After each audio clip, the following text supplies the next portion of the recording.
mic, so I won't play with it too much.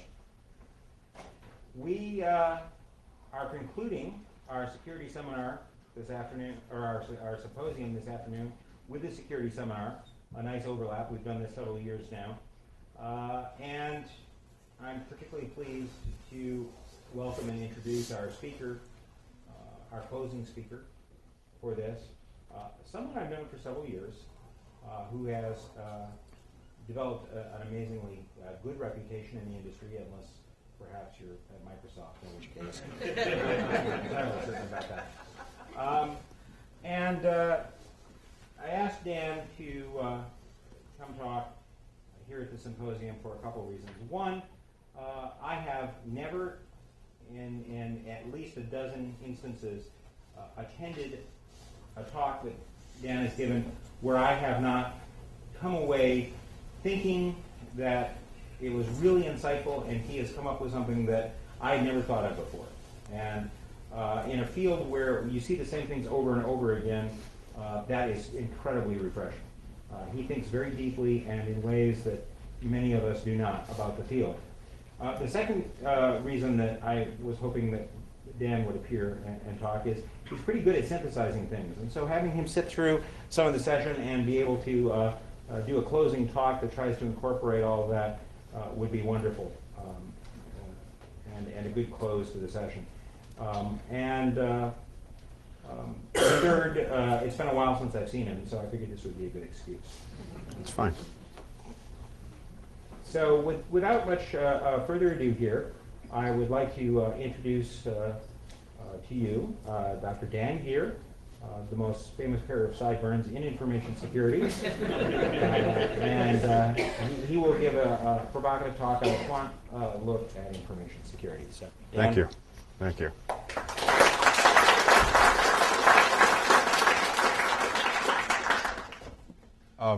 He has, of course, revealed that I'm not actually talking about the future. I'm actually a throwback, but that's, besides the point.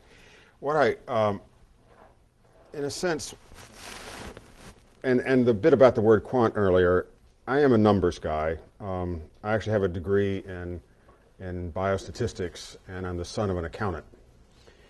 So, of course, that meant I spent my youth as, the slave labor of my youth was reconciling adding machine tapes, which, of course, no one does anymore. But I've been around numbers for a long time. I'm not a natural mathematician, though. Let me be clear about that. I do think to be, say, a cryptographer, for example, you do have to a degree, be wired right. And for what it's worth, I'm not wired right for that, or to be Michael Jordan either, for that matter. But I've tried to be an educated consumer of numbers. Amongst other things, I like them for the nature of truth that they can provide. Not always, of course. You can, of course, lie with statistics, and if you'd like, I will tell you how. And if you've never bought the little book, How to Lie with Statistics, I highly recommend it. It is just wonderful. But you can do that. Fred Mosteller, who was the chairman of the department where I got my degree, famously said that, I'm sorry, that's not for me. Famously said that you can lie with statistics, but it's easier without them. And I think he's right about that as well. So this is a little bit of numbers, trying to guess where the numbers take us. So with that, let me ask it to start. I'm going to talk about trend analysis to a degree. And the question is, why would you look at trends? Well, if you're trying to predict the future, there is an obvious question. What else do you have? You can invent it in whole, but this is not science fiction I'm trying to do. It's trying to predict the future a little bit. Speaking as a statistician, and of course, if anyone here is a statistician, you realize I am bending the truth a little bit, but I hope you'll forgive me, and it's all in a good cause, is that if you're measuring something and your measurement is not really pathologic, that even if it has regular error of some sort, that the regular error, in a sense, is self-correcting if you look at just the trends, it turns out, and don't believe necessarily the numbers. So to take a trivial example, which I mentioned earlier today, the CSI FBI study, which comes out every year, I don't honestly believe the numbers in that. But to a degree, I'm willing to believe the shape of the curve that it turns out.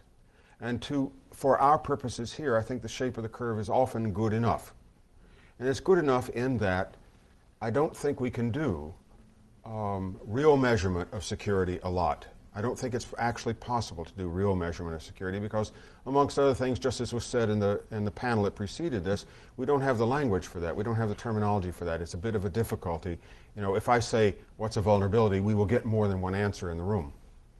But if, on the other hand, I say, I'm measuring vulnerabilities in at least a stable fashion, and the shape of that curve looks like the following, perhaps we can make decisions about what should we do around vulnerabilities based on the shape of that curve that doesn't strictly depend and therefore allows us to sidestep that we don't have a strong definition, we don't have a strong mechanism of measuring it where we get n-digit accuracy and so forth. To repeat one other thing, and then I'll stop repeating things. I was once in a, and let me say to you that I love a technically hostile audience. So if you are of that sort, let's go to it. I enjoy that. But I was once in front of a technically hostile audience that was particularly relevant to this topic. And it was the then Chief Information Security Officer for Citicorp in New York. This was after Steve Katz, if you know who I'm speaking of. This is Steve Russell. And he was an unwilling internal promotion. He'd been in management audit and he didn't want the job, but somebody had to do it, and so forth. And in a room of about 30 people, with myself and him roughly having a dialogue with witnesses, he said, "Are you security people so stupid that you can't tell me how secure am I? Am I better off than I was this time last year? Am I spending the right amount of money? How do I compare to my peers? What risk transfer options do I have?" And of course we are that stupid. We were then, we are now. Of course I said that. But his point was well taken.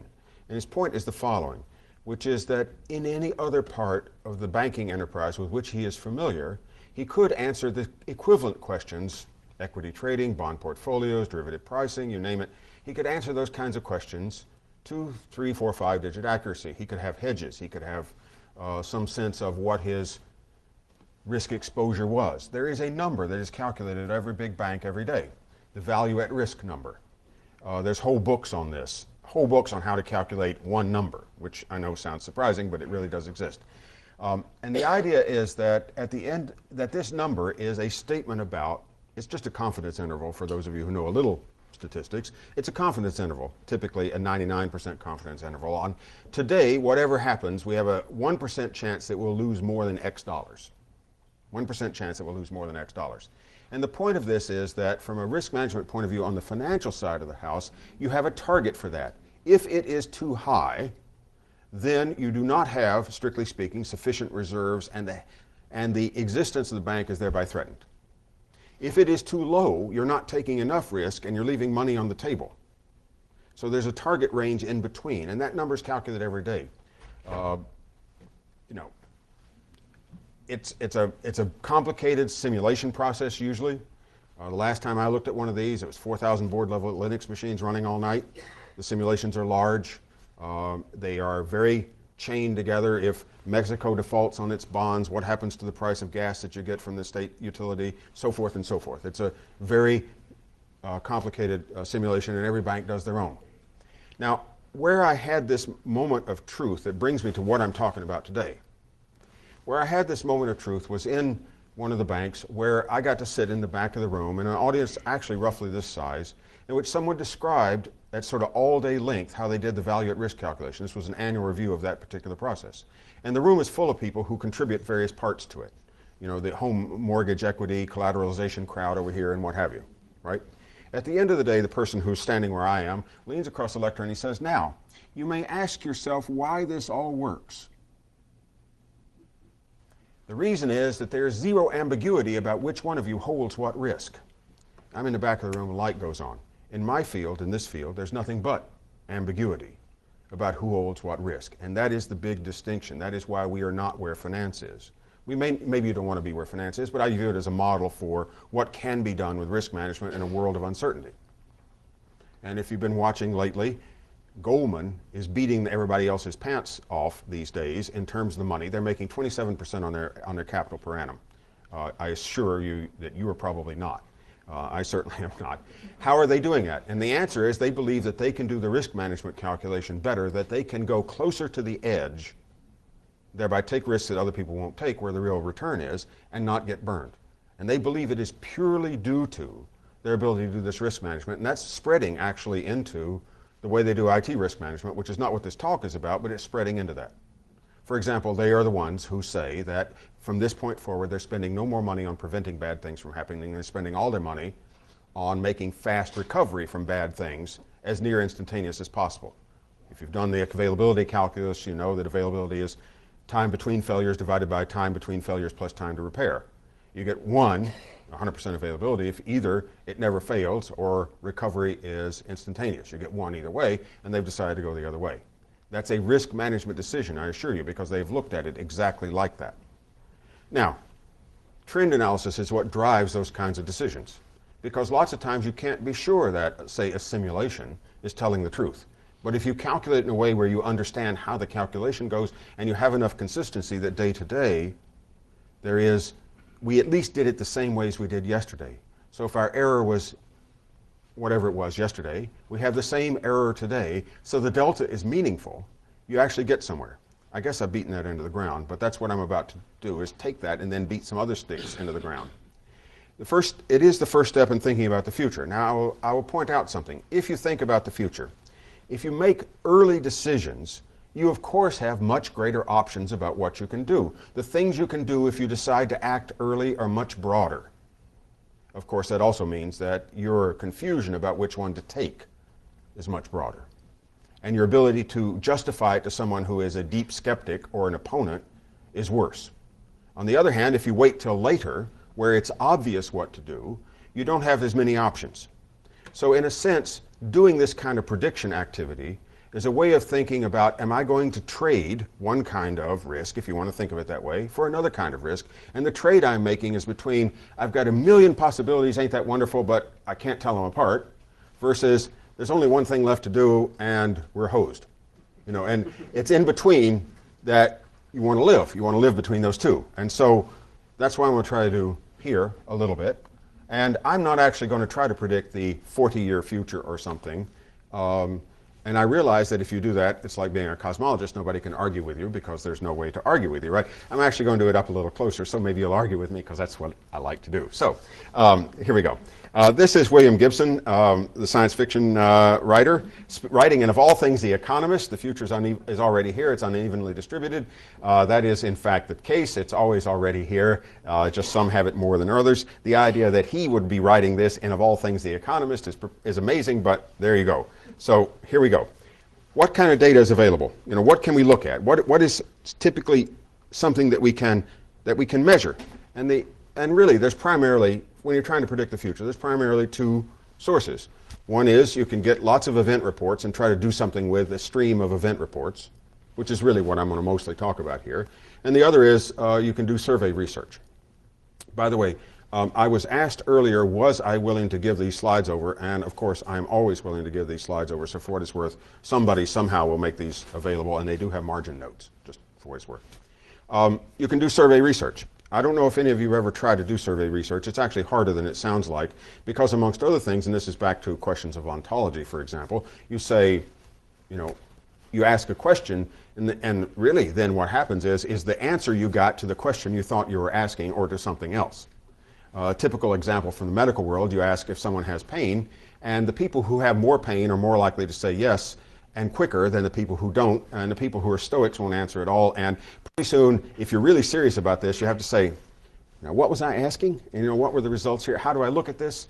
You ask, there's lots of problems in doing survey research. And of course, the worst ones are ones where you say, does anybody have an opinion about this? Because all you get are extremes. And if it isn't obvious, every news agency has failed to learn that lesson really well. They ask people on the street, do you have an opinion about this? And the don't bother me's dominate, and yet that's the centroid of public opinion, is the don't bother me, I'm late for work.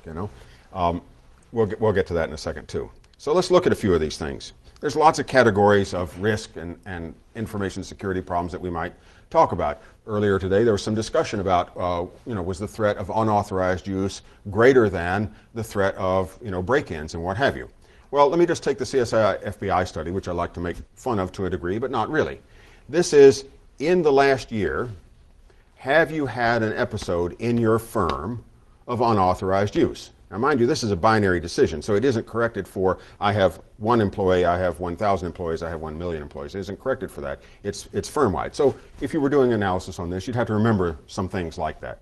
This is, have you had one in the last year? Yes, no, don't know. Now, by the way, if you're ever doing survey research, always say yes, no, don't understand, skip it. And then you've got an answer for everybody, as opposed to forcing people to answer something or just not write it. Or, yeah, skip it, none of the above. Yeah, fair enough, whoever said that. Yeah, you do this all the time, right. The voice of semantic in the audience. Now, this is, of course, it's a little horrifying to imagine that this percentage of people would say, don't know, but nevertheless, this is the picture. Now, you might say, does that tell me anything? Well, let's play with it just a little bit. This is the optimistic version. If you don't know whether you've had an attack, you haven't had one. You add the know and the unknowns together. That's one, if you will, bracket in one direction. The other bracket in the other direction is, of course, if you don't know, you probably have. That, do I believe the yeses or do I believe the nos? This is one way to look at it. And that's perfectly fine because it allows me to say, I might think about this. If I have an optimistic view or a pessimistic view, what band is bracketed by this information? And that's what you see up here. I don't read slides to people, but you can see, we could, if we're pessimistic, it's worse at the outset, but we do better at the end, and vice versa. As you all know, the student who's getting all A's can never get the most improved student award. It's the same sort of thing here. If you take a pessimistic view, you can often show better improvement. Needless to say, I'll pick on the federal government here. Agencies that have gotten bad FSMA scores like to show that they've made improvement. Actually, having a bad FSMA score at the outset is not a terrible thing because it gives you so much more room for regular improvement year over year. Gene's nodding his head. Yes, this is exactly the case. This is one way to look at this. So when you're playing around with trends, this is one thing you might do. Now, this is the CSI FBI study, and all I would say is they claim that unauthorized use is falling very slowly. I think that's a problem, honestly, of self-selection in the survey. One of the things, if you read their comments that go with this, and of course, interpretation of data is always harder than collection, and collection's hard enough. But one of the things they say is that they've been getting fewer and fewer respondents. Now, that could easily be people who are not responding did have an episode and won't tell. Or people who used to respond and didn't mind saying yes or no, now mind, and so the only time they would say no is when it's no, and the only time they say yes is when you don't get an answer back.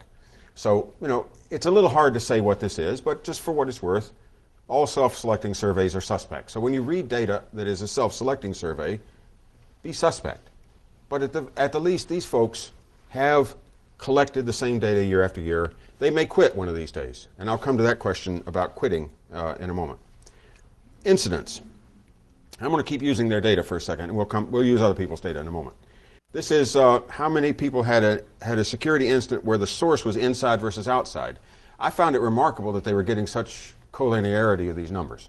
I found that remarkable. The N is 453 here, which is not particularly large when you consider the number of people who could be answering the survey. So it's probably an unstable number, but however it is they're collecting it, they're sort of collinear, they're sort of flat. I find that surprising, but let's accept it for what it is for the moment. That's what it is. Now this is the counts of the number of incidents. Now you'll notice, I'm sorry, I'm going to back up one. You'll notice that this is the percentage of firms that have one, and this is how many they have had, and they're still sort of aligned, but now, again, remarkably, it looks like there's less problem inside. My intuition, honestly, by the way, goes the other way. My intuition is the other direction. So I'm not sure what this says, but if I'm looking in an honest sense for sources, this is a source. Does the term open source intelligence mean anything? It means looking at sources of information that are available to everybody. And in such situations, often what you do, since you don't know a lot about how they were collected precisely, is you try to combine multiple sources, or you try to look at the range of multiple sources, what some statisticians would call meta-analysis. You're trying to say, I've got 35 studies of whether red dye number 2 causes problems with kidney sarcoma years later, and you try to combine them together. One might do the same thing here. I'm not going to belabor that. Amongst the FBI respondents, which I probably should be able to spell, the attack rate for insiders and outsiders seems to be falling. Now, this is where they say the number of respondents willing to report their losses this year was less than half the number of the previous year. That probably tells you something. And in fact, I wish they would report the number of total surveys sent and total returned. That would be a great calibrator. If you're the Census Department, for example, this is the kind of stuff you do all day, every day. You worry about this all day, every day, because the Census Department, of course, there's no margin for them failing to count somebody. Some congressman somewhere will beat the daylights out of them for it. They try to catch everybody, and so to a degree, this non-response thing becomes, in effect, a principal focus if you're the Census Department. It should for us as well, in all honesty. Let's look at phishing. That's a bit more fun these days. This is the anti-phishing working group. I don't know, is anyone here from? Sometimes there is. This is the anti-phishing working group. This is new reports of phishing.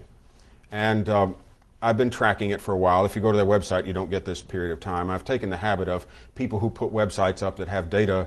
I am compiling it over time.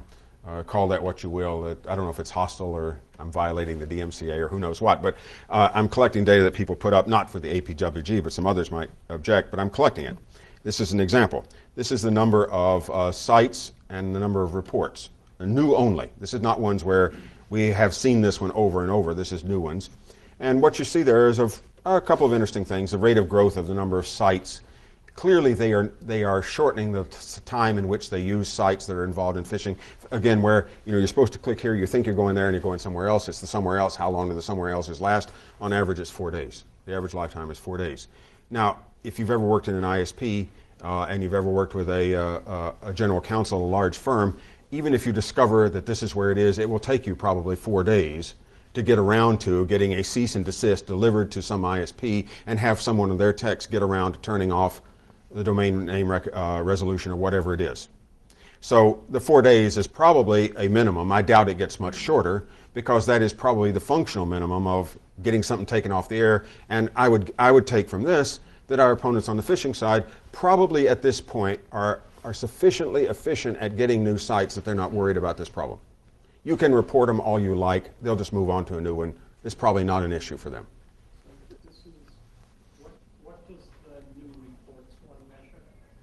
Well, you'd have to ask the APWG because I'm just reporting their numbers. This is new reports of phishing sites and the actual number of sites involved in those reports. Now, by the way, I will happily share all of the stuff I've got. This gentleman's a numbers guy, and I'll happily share all of this. I'm just calling this in the open source intelligence sense, and yours will show up here shortly. This is the malware that's this is the malware that's attached to phishing mail. These days there's malware attached to phishing mail. This is the number of new variants of data theft malware. New variants, in other words, new things that if you're doing a recognition problem you're trying to recognize, this is what they report over this interval of time. And as you can see, it's not spectacular, what's 200 or 300, but it is still non-zero and it is also rising. So that's worth noticing. And if you want to do it cumulatively, you get average of 200 a month, and this is the curve. Cumulative curves sometimes allow you to see trends better than incident curves, and this is the cumulative curve for exactly that, how much new variants of data theft malware is there over time, and it's remarkably linear, actually. I didn't do that. It's just, that's the way it is. All right, yes, I'm a statistician. That means I could have monkeyed any of these numbers. All you have is my word, but no, I didn't. Just, believe me or not, there you are. But this is an average of 200 a month. Now, this is new URLs. Again, APWG numbers, new URLs that nobody's seen before. And that's the cumulative one on that, an average of 1,600 a month. Now again, this is not staggering, but it probably allows us to make decisions. Let me go back to a point that has no particular place I have to make it, but say something here. A nominal scale is like fish and bicycle. An ordinal scale is like X is better than Y. And we're currently at that stage. There's also ratio and interval scales. Interval scales is the distance between 2 and 3 is the same as distance between 3 and 4. And a ratio scale is 2:4 is 4:8. Okay, just for what it's worth. I think at the moment we can largely measure security stuff ordinal at best, but that's okay for decision making, and ordinal stuff falls out of things like I'm trying to show here. That makes sense? It would be swell if we had interval scales. It would be even sweller if we had ratio scales. We're not there yet. We can count some things that way, but sometimes our problems of counting are so great that I'd still rather treat it like an ordinal scale. All right? This is what is ordinal about this? Well, it's sort of remarkably linear. Now, and I'm going to say this again later, what did the Red Queen say? Around here you have to run faster and faster to stay in the same place. I would guess that one of the messages here is whatever we're doing, we're not running fast enough, despite the fact that the rate of investment in security is rising everywhere. The fact that these curves are rising, we're probably not running fast enough to stay in the same place, which is an issue. Let me keep going here. This is, I rescaled these to where you can put them on top of each other just for what it's worth. New variants and new URLs. You divide by their own median so you can put the curves on top of each other, so the shapes now matter, but there's no scale on the left because the scale doesn't mean anything, okay? You know, this is a large jump over this period of time. This is, again, this is about 18 months. I could have probably added 1 month to the end here if I'd gone out today and looked at it carefully, because this is about when they release it, but you get the idea. These are, what is this trend telling us? And it's telling us that there must be money to be made here, and the money to be made must be not yet fully harvested, or you wouldn't be adding capacity. This is an example of the opposition is adding processing capacity, if you want to think of it that way. And this is the same, you know, just another way of looking at the same thing cumulatively. I think it's without doubt that phishing is now professional. What a surprise. I mean, you don't need to be smart to do that. It's like which way is the wind blowing. And it is after data. Whether or not, I'm just going to read this, whether or not the insider owner is a thug or not is irrelevant. The reason for this is, what is the first measure of success of an external attacker? And the answer is, they for all intents and purposes become an insider. So for those of you who worry about whether I should focus on insiders versus outsiders, I'd honestly argue insiders, because amongst other things, if you do a good job of that, you largely blunt the effect of outsider attacks as a side effect, because the first measure of success of the outsider is they want to be an insider. And so I don't think it matters. Does that make sense?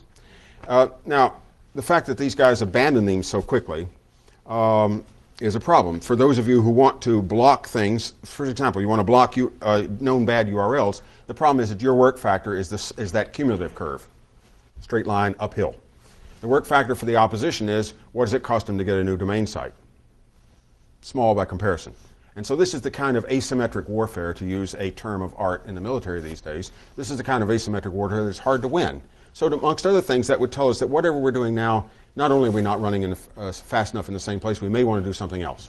We may well want to do something else, because you can't win a game where your work factor is the integral of the work factor of the other person, and theirs is a point function. That's eventually you lose. Eventually you lose. Malware, a lovely topic, and there's lots of it. This is semantic numbers. This is from quite a while ago. I just liked these at the time, because and correct me if I'm wrong, you've changed the way you classify things, so this wouldn't be a relevant graph for you to publish now.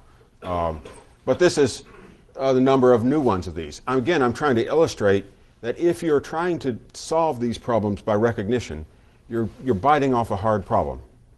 If it really is 6,000 plus in a 6-month interval, you're talking about a new version every hour. This is a hard problem to keep up with. Even if the initial identification is easy, it's hard to get those notices out fast enough. So I'm just using this as an example. This is the number of new variants of these in these intervals, and I'm relying again on public source information. I don't do this collection. It tells me something. It tells me that in future I should expect that it is hard for me to keep up with the opponent's ability to mutate. And I have a couple more curves about that. This is the same one, only cumulative, so it's not interesting. This is almost impossible to do right. This kind of thing is impossible to do right. If the opposition has adopted automation, and I don't think there's any doubt that they have, if the opposition has adopted automation, then to a degree we're going to have either better automation or we're going to have a greater level of effort. Those are our choices. Unless we can, of course, think some way to outthink them, which is difficult because they do this all day, every day, and they're making money off of this, and we're only not losing money, which is a pale comparison to making money. Denial of service. Again, I want to use some older semantic numbers. This is a 2-year interval. I liked the graph, so I took it. And it showed a pretty steep jump here in denial of service attacks. And current numbers, by the way, are higher than would fit on this graph if I was doing that. They're higher than would fit here. Now, you may have thought, DOS attacks are passé, who bothers? And the answer is, well, it's still happening. Maybe it's because it's no longer interesting, but it's still happening, and there's lots of them. To a degree, one could argue that the number of DOS attacks is at least a lower bound measure on how big the bot networks are, because that's the way you would do them. So we could come back to that perhaps in a minute, but this is an interesting picture. Now, this picture was also interesting. This is a botnet inventory, same scale. Now, I can cycle back and forth between here, but botnet inventory taking a big jump in that time period, followed by a big jump in DOS. I would think that you almost can say that there is a relationship here without knowing what it is, just for the record. I just happen to think that. But it's interesting. And this is the variance of the numbers in botnets. Now, if Semantic wants, the gentleman from Semantic wants to argue, if I read, I believe it was ISTR number 9 correctly, it was suggesting that there might be hope in the stabilization out here, or let me back up one. There might be hope in this stabilization out here that perhaps we were doing something that was causing there to be an upper bound here, that this might be a good thing. And I'm not going to argue that because it would be wonderful if it were true. There's a different way to look at it, though, just to tell you that when you look at these things as you're trying to interpret the future, it's hard. It's hard. And I believe that whether it's Symantec or any other firm, again, interpretation is where the work is. It's where the work is. But I could interpret this just as easily as the predators have all the prey they can eat. They don't need any more than this, or we don't see them anymore. They're not showing their hand as well. If I read current Symantec numbers correctly, it's about 1% of the bots that show themselves on any given day. That's of the ones we know about. And of course, all of these have a little disclaimer of those we know about, comma. That's almost every sentence I speak will be of that category. So it could be that this is a sign of success. But we actually need better cooperation of the bot writers. Okay, look. I am supposed to repeat for the tape what you say. And so if I got it right, your statement is the bot writers ought to cooperate with us more or we can't do better than this. And we need more cooperation from the bot writers. We need better data from them. Yes. Well, after having reviewed all the functions that are available in, say, for example, FatBot, it's clear they could give you the data. It's clear they've got it. So I'll keep going here. DOS attacks continue to climb today. I didn't put up the current graph here, but they continue to climb. And this is, I happen to think it's all the prey being left on the field, but I could be wrong. I could be wrong. There are a variety of people out there who are making estimates about what fraction of all, for example, home computers are owned in some way or other. I've seen estimates all over the map. I have guessed 15%.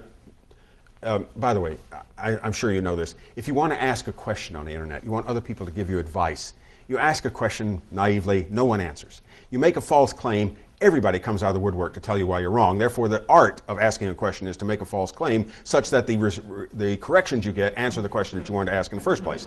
Now, that being said, I inadvertently did exactly that by having a extra zero in something I wrote once, and everybody came out of the woodwork to tell me why I was wrong, but it was wonderful. It was actually wonderful. I highly recommend it if you can stand the incoming rocks and bottles. It's actually wonderful. And I made that error, but I'm thinking that roughly 15%. Now, I'm trying to think who the hell I saw the other day. It was somebody important. It wasn't Poneman, but it was somebody like that, saying that his estimate was 40%. Well, we're in the same order of magnitude now. In other words, a large measurable fraction. And that's an important thing to think about because there's certainly places where it's hard to get rid of them once you got them. Let's look at vulnerabilities. Again, I'll take Symantec's numbers brought up to date. This is a curve going up. Now, again, what I'm looking at here is not so much this is the shape of it. What I'm thinking is think of the amount of effort that every software supplier is putting into not having vulnerabilities in their code. And it has risen. It continues to rise. There's lots of startup companies that will help you with this problem. It's not like there isn't effort being put in here, and yet here's the curve. Now that tells me that either there's a delay factor between putting in that effort and the effect. In other words, this, like day length peaks and then later temperature peaks. Unless it's like the seasons in some way, that whatever we're doing here isn't the answer yet. Because the level of effort to prevent this has risen spectacularly, and yet this continues to climb, and that's the most they've ever seen. We have a local maximum. This is the curve of cumulative, 26x. If we said there hadn't been any prior to the first half of 2001, and we just counted them from there, we were up 26x. This is a different set of numbers. The NIST person still here? Hi. This is, I believe, your numbers. I stole them fair and square. What was that Hayakawa's remark about the Panama Canal, right? We stole it fair and square. I stole them fair and square. I don't actually like how you put them up, but that's beside the point. They're your numbers. Here they are. And this was remote vols up through 2005. My understanding is that you've stopped publishing this for that as it is here. You're publishing a different set of numbers. This always frustrates the dickens out of me, which is not a comment to you. It's just that kind of thing frustrates the dickens out of me. But this draws an interesting picture. Not a bad picture. This is not a bad picture. I just, regraphed the page you saw on the other one.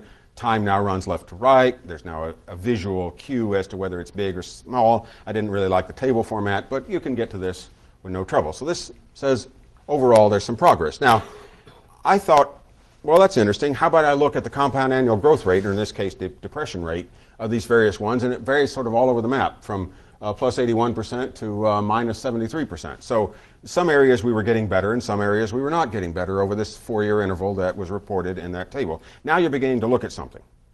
Because it would say, amongst other things, well, maybe that tells me where I should put some effort.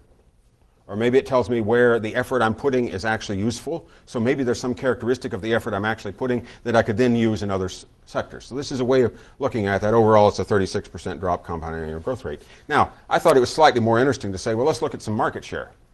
If you take this as a market problem, that every year there's 100% of the vols, of the remote vols, where were they? And if I do that, then what I get is this picture. So it's a constant 100% across the top. And that tells me something.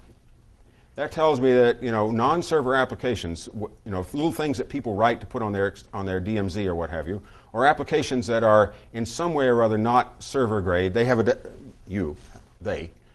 definition of server versus non-server. That tells me something's going on here. Now this is partly, if we cured heart disease tomorrow, cancer would be a much bigger deal, because of course you have to die of something. But on the other hand, this tells me that there might be some place there where I should be focusing different than I'm focusing today. And this is a market share look at the same number. In other words, what I'm saying is, I don't know how they collected the numbers, and I'm not even sure they're right, but let's suppose for the moment at least they make the same error every time so I can look at the ratios. Might be interesting. And in fact, if I do a simple regression on that, it says by the end of this year, all of the action, just continuing this curve out here, all the action ought to be in this green sector. That's why I made this prediction about 5 months ago, and I was hoping that I would then get called in public on, you got it right, you got it wrong, because there would be numbers. Unfortunately, apparently there's not going to be numbers, but maybe I can find them by methods other than the pure open source read the web page approach that I've been using. So anyway, this is interesting. It says that in 2006, it should be people worrying about the non-server apps that they have as being the place where remote vulnerabilities are common. And that's not a surprise, by the way. That's not a surprise. It shouldn't be a surprise. I don't know if I want to bother with these. I'll just jump over them. This is, for a while, Symantec was reporting on other people buying vulnerabilities. I saw a question the other day I was asked a question the other day from Ryan Narain of, I guess he's at eWeek now. And he said, make a prediction. This is one of those things where, make a prediction and be shown wrong. But make a prediction on when Microsoft will have to start buying vulnerabilities, when they're going to have to decide that that's what all that cash is for, is to corner the market in their own vulns. And that's an interesting question. If you want to answer that one too, I'm sure he would take further commentary at this point, but it's an interesting question. They've got $50 billion, it's underperforming, maybe that's the best thing they could do. This is a little bit about bought vulnerabilities. That was the number, this is the severity. This, if you multiply number times severity, and then you take a cumulative. Again, not important. This turns out not to be as interesting as it might be, but I'm just trying to show what can you get.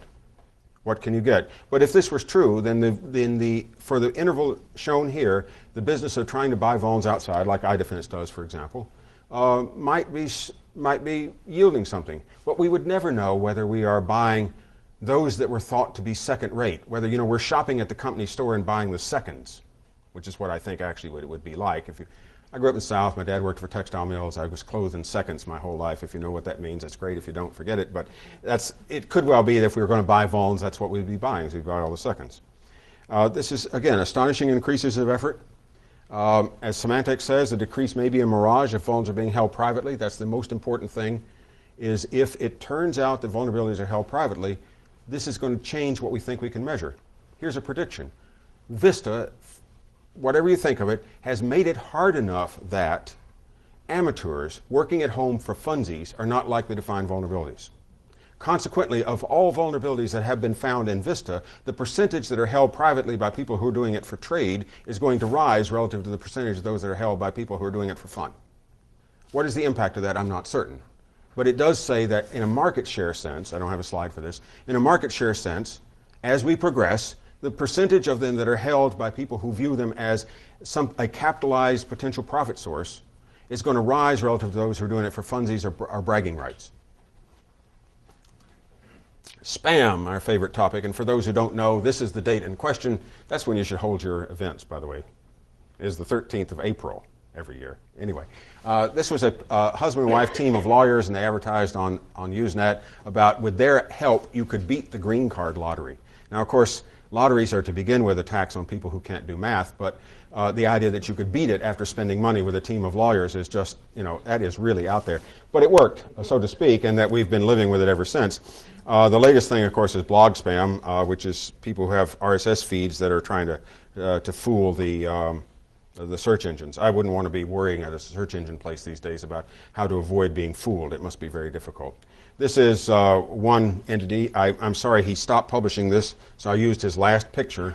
I've been yelling at him for stopping, but nevertheless, this is one picture. And again, I don't care sort of what he's collecting. I'm looking at the picture. This is Common Touch's similar picture, 30-day moving average. This is Postini's similar picture.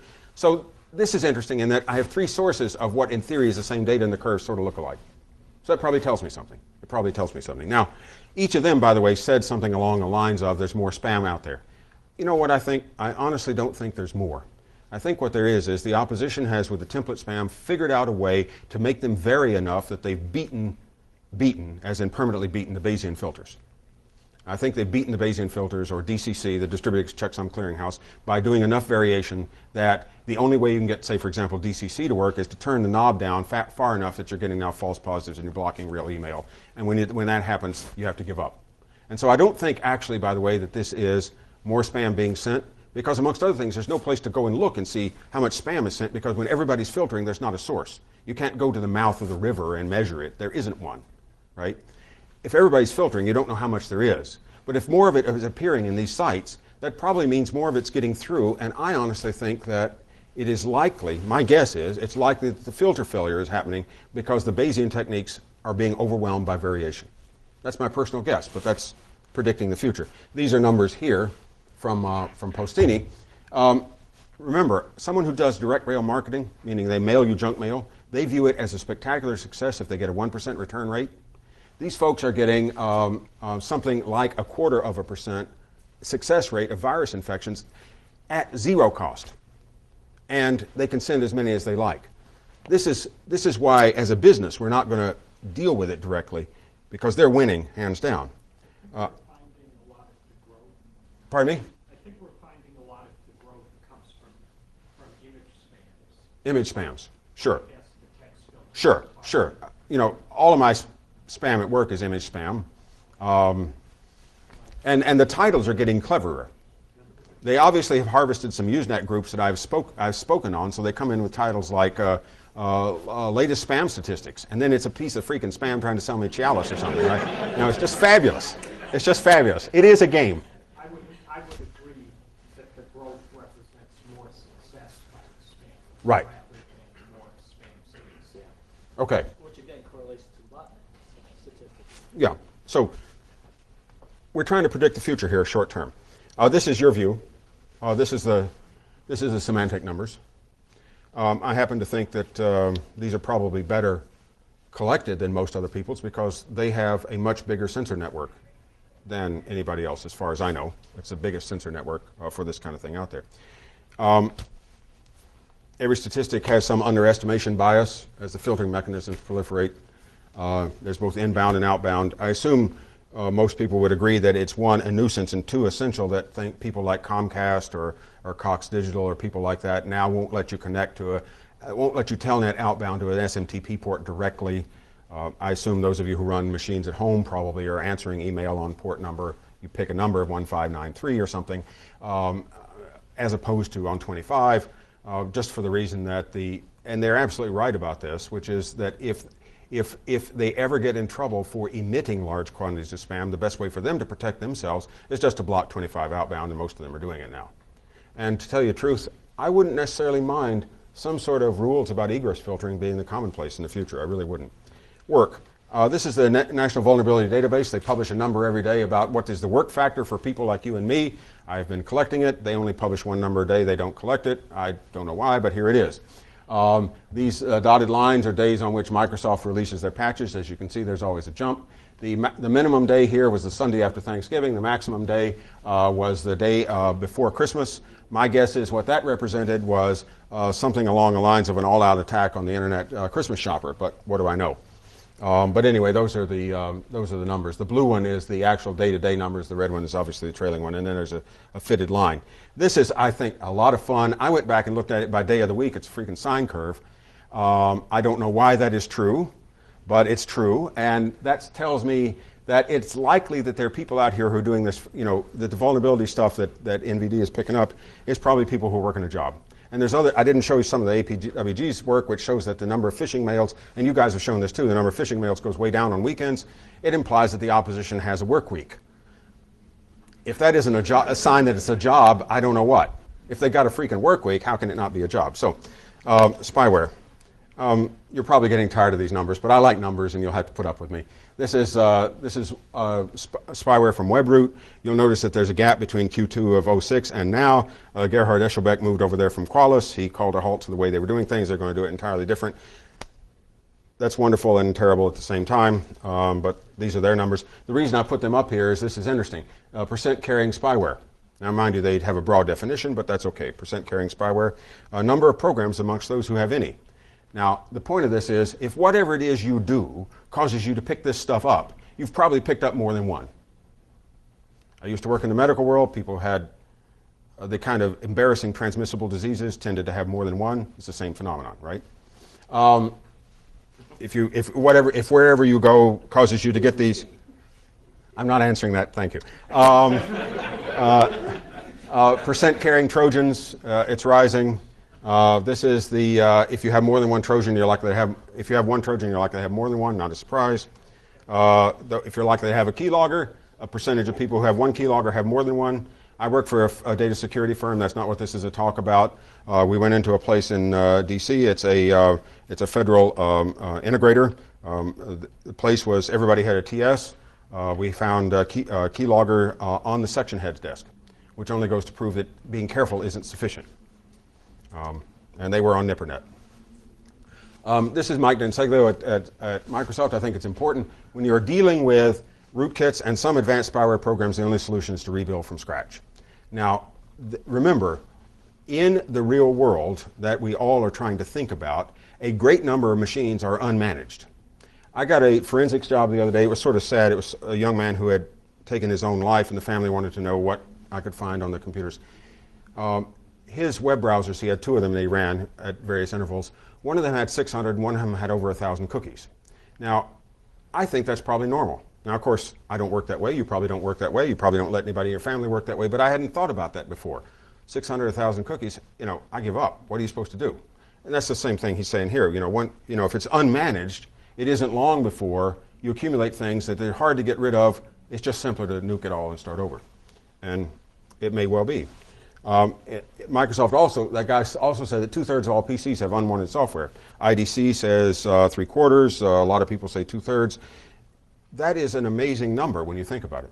That is an amazing fraction. And I don't think they mean, I didn't want Office and it came with it. I don't think they mean that at all. I think what they mean is, I've got software I didn't expect and I didn't want, and if I knew where it was, I wouldn't run it. But this is a real place where, all of the stuff I'm talking about here, the discussion earlier today about we don't have the words to describe this because we can't agree on them, boy, is this a place where that's true. This is really a place where that's true. Who's targeted? You wouldn't be surprised. This is counterpanes data, where the money is and where the attacks are. Same top three. What a surprise. What a surprise. Because the attacks are, this proves that we have made the transition to attacking for money. Where Well, I just said that. We've made a transition to where and we don't go back. I don't think we go back to where it's for fun. We stay with where it's for money. Public health. If I was a public health guy, I'd start naming words like this. You know, this is the kind of stuff that I would say. A public health person worries about the transmission of disease in the community at large. That's what got me into trouble with the monoculture thing, for what it's worth, is thinking about disease in the community at large. Or for that matter, why you don't want every farmer in Indiana planting the same variety of soy. You know, you want some variation out there. This is, I'd say often, all in all, that detection is doomed when you see a rate changes like this. This is out of my real world job. We do a certain amount of looking at the way in which people mishandle data inside the corporation. Inside the corporation. And this kind of stuff is holding up. I just can put 3 of them up here. But at a domestic software house, at a trading bank, and a pro sports team, a single user accounts for what percentage of data handling violations. And by the way, we strike out the system administrators here just to get stability. Because one thing that system administrators do is violate file permissions on purpose reliably. I mean, that's part of what they do. 50% of the events from a small percentage of the users. This shouldn't come as a surprise, but there you are. This is a picture of the bank. This is a scale in which I am rank order across this way and log of the number of events they're causing per day. And this is a sigmoid curve for those of you who've done this kind of thing. That'll look familiar. There's not a surprise in here, in other words. There's not a surprise. There's a number of people who do nothing. There's a few number of people who are really your problems. There's a huge log linear piece in the middle. This is showing up in, of all things, just looking at how do people mishandle data inside large enterprises. This one is perhaps more fun. After stumbling across the other stuff about sine curves and the work factor, I thought, well, what do you look at if you see the same sort of thing in violation rates? This is a domestic chip fab of some enormous size. This is the rate. In other words, things get worse toward the end of the week. This is the don't buy a car made on Friday. Right. This is an Asian chip fab. You tell me what cultural difference is showing up here. I have no clue, but you tell me. This is the domestic software house. This is a trading bank in which the number of events is reverse to the severity. Few of them on weekends, but they're important. Many of them during the week, but they don't matter. If that doesn't prove calculation, I don't know what does. You know, calculating in a sense of I'm going to get them. You know, this is calculation. I don't know what to make of it. It's fascinating. But the fact is I can predict things with this. This is fishing as a job. This is the number of unique fishes per day done over a week interval. It's a job. It's a job. There's just no doubt about it. That being said, this is the kind of thing that we have to work with. And so where does it lead? Where does it lead? I think predators are the reason that prey evolve. That's true in nature. Why would it not be true here? Virulence is a term of art in medicine. And what it says is how bad I cough and sneeze. If I cough and sneeze really bad, I'm likely to transmit my disease faster. The marker for how good is your immune system is how virulent the bacterium is, for example. If your immune system is going to kill it for sure in place, it's got to move on from me to Jean to Becky to whatever. It's got to move faster. And so what you would expect from evolution, if you want to treat this just as evolution, what you'd expect from evolution is it moves from a large number of things that can infect you to a smaller number, and the smaller number, because of selection pressure, are those which are more virulent. And we've seen that. The doubling time for viruses, every time there's been a big virus outbreak, the doubling time has been faster than the one before. This actually holds up. Infectious agents don't cross species boundaries. You want to avoid general collapse? Have some species boundaries. By the way, I notice in rooms like this, there's now a lot, you go to security conferences, the species boundaries are more pronounced than they are anywhere else. What does that tell you? It's that the smart people know what's going on, and that's what they do. Corruption of the immune system is the worst. Whitty was an example of that. Corruption of the immune system is the worst for you and me. What a surprise. But we see this already, so we should expect more of it. Parasites don't kill their host. Botnets don't kill their host. Chris Weisopel believes, Wellpond, you know, a guy I used to work for, I work with, claims that botnets are better managed than your average home computer because they're an asset. You know, that might be testable. That might be testable, in which case it would be fascinating, wouldn't it? There's a paper there for somebody.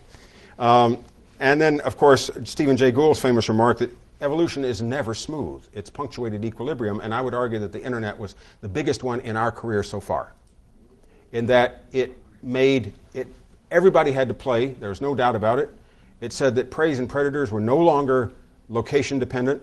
You know, you can't live in a good neighborhood. Every sociopath is your next door neighbor.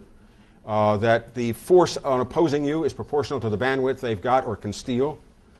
That because of the internet, the pressure for commoditization is so great that I don't know whether it's the internet caused the monoculture caused the internet, but they're tightly connected together. There's no doubt about they're connected together. The sudden ability to work everywhere made the demand for commodity computing go through the roof. And that's how we got where we are. It's a punctuated equilibrium. We're probably going to have another one. Don't get me wrong. There's probably another one. If you haven't seen it, Richard Clark, you know who I was talking about, the guy who was the cybersecurity czar, he's got a book out talking about exactly that. It's a work of fiction. You may or may not like it as a work of fiction, but this is what he's talking about, another equilibrium punctuator. That's what the focus of his book is. Data. Here's a core thing. I think that data has value, and more to the point that I think it's a growing fraction of total corporate wealth. If it isn't, then the unit value of data is falling. We have had 35 years with Moore's Law of 1% a week in terms of what you can get for your money in computing. We've had better than that for disk. We've had better still than that for bandwidth. That says that data and data in quantity and data in motion in quantity is the wave of the future. And as such, those numbers, 1% a week, the Dow Jones over the last 40 years has risen by 1/8% a week. So unless the unit value of data is falling fast, the percentage of total corporate wealth that is data is rising. And that should change something. It has value. It really has value. And the total retained volume is going through the roof. Those are Gartner numbers. The optimal computer changes. I think these are the doubling rates, and even if they're not the doubling rates, they're close enough for the purpose of doing graphs, 18, 12, and 9. That gets you 2 orders of magnitude for CPU per decade, but 3 for storage and 4 for bandwidth. That says that the future is data rich and it's data in motion. Why is Verizon selling the Fios service, for example? They want to sell you movies at home. That's data in motion and lots of it, for example. The winners are people that have the most information in play, and the losers are the ones that have too much, and it is security technology that draws the line between those two. And so I think the future that we have to worry about here, the real future, what I'm saying as a quant, looking at all those graphs and things, is that I think the future is about data. No offense to those who worry about networks and infrastructure and everything else. I think the future is about data, and I think that the security of that is where the action is. And I don't care whether you want to talk about confidentiality, integrity, or availability, or whatever. Security is what distinguishes data that has value from that which is not, or as Whit Diffie would say, if it weren't for security, computing would be free by now. Anytime you have threat increase that is substantial rising threat increase, you have to shrink your defensible perimeter. This is true of animals on the plain in Africa. It's true for the military. It's true for data. We cannot protect, the whole bit about having no corporate perimeter, absolutely true. The Jericho Forum is dead right about that. But at the same time, if their threat rises and you're going to deploy constant counterforce, what you can defend gets smaller. And so I think to a large degree that the correct contracted perimeter comes down to data objects. We are going to have protection around individual data objects, or protection arrayed at the level of individual data objects. That brings us to an interesting idea. Where do you put that? I think you put it where state changes happen. State change like evaporation, or in this case, data moves from at rest to in motion. The fabled write once, read never media is not of interest to me. What is of interest to me is when I launch an application, I open a file, whatever it is, where data goes from at rest to in motion. If I do not have my surveillance or my controls or whatever it is deployed there, I lose. Because just as was said earlier, the difference between digital value and physical value is, I steal your car, you'll notice. I steal your data, you'll never notice unless you stumble across the misuse. And that being said, you cannot control what you can't see. Good old Don Rumsfeld, for all the press made fun of him, it is the unknown unknowns that matter. That is the smartest thing a cabinet secretary has said in my lifetime, and everybody who made fun of it proved they were innumerate, at least as far as I'm concerned. This is exactly where it is. And if you don't see it, you can't control it. If data escapes your view, it also escapes your grasp. And therefore, I think if we're going to measure things, we've got to do it at the point of use, and if we're going to control things, we have to do it at the point of use. I think losing propositions are content inspection. No offense to anybody who's working on that, but encryption beats you, much less pig Latin. Anomaly detection. all you do is you sit down and you put in an anomaly detector like an IDS and you turn the knob to how much work factor can I deal with in dealing and getting rid of false positives, and you adjust the knob to where I've got 2 FTEs of people reading the false positive reports or whatever it is. That's all you can do. Signature finding, we can't keep up with it. We just can't keep up with it. In a sense, we got to do it, but we can't keep up with it. I think what we really want going forward, looking at the future and looking at those data, is I think we want data protection that's inescapable, that's invisible, and that's future-proof. Those are hard requirements. Those are hard requirements. And we want some optimization between anticipation and failure. This is what the National Center for Manufacturing Studies, who would have thought? They drew this graph. They said that at the information assurance level, as it rises, you do have to spend more money on prevention. In other words, to get a higher level of information assurance, you have to spend more and more money on prevention, which they call anticipation. If you spend less money, if you have low information assurance, you're going to spend money instead on failure costs. And it's the sum of the two that actually matters, and what you're looking for is what a statistician would call a minimax solution, which is the sum of the two. This is sort of